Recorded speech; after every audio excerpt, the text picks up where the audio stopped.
Unfortunately, anxiety in dogs and cats is something that we are seeing more of. Mel, you must see a lot of it in the clinic, but also at home. What are some of the subtle signs in dogs we should be looking out for? Well, some of the more obvious signs would be trembling, panting, but then there's the subtle signs that people possibly don't see. Yawning is a sign of anxiety, shaking off, licking their lips a bit more, having their tail tucked in, diverting their gaze. Ears back, and even little licking sometimes, excessive licking of you. At home, of course, there's the obvious ones too, so lots of excessive barking, digging, chewing. They might be toileting inside when they're perfectly toilet trained when you go out, or even not eating and drinking until you get home.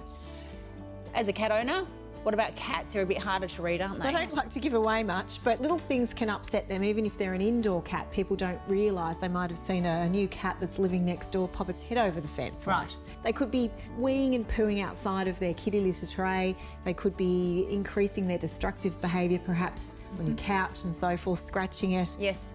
They could be meowing more, yes, eating less.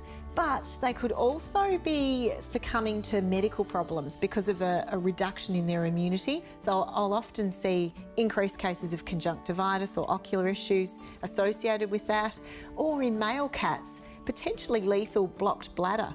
So there are a number of triggers. So there are some situational triggers. Sometimes some animals have anxiety 24/7. Some dogs could be triggered by an event that occurs once a year, like fireworks, or infrequently like thunderstorms, in which case you can work on that particular issue and desensitise them.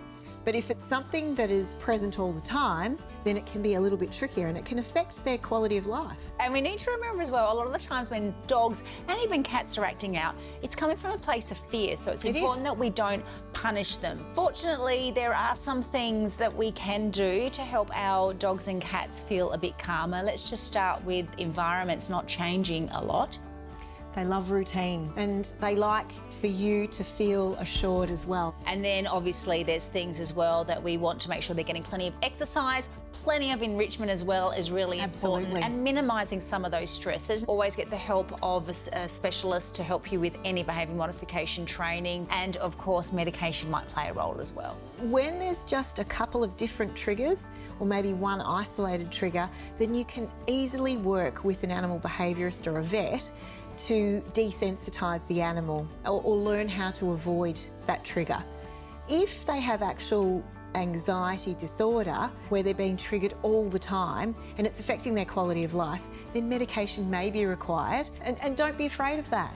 It's often absolutely necessary if they have a true anxiety disorder. Yes, okay. Thank you, Mel. To help keep stress to a minimum for you and your pet when it comes to their monthly parasite protection, choose NexGard Spectra Tasty Beef Chews for dogs and NexGard Spectra Spot On for cats for the most complete parasite protection available in a single treatment.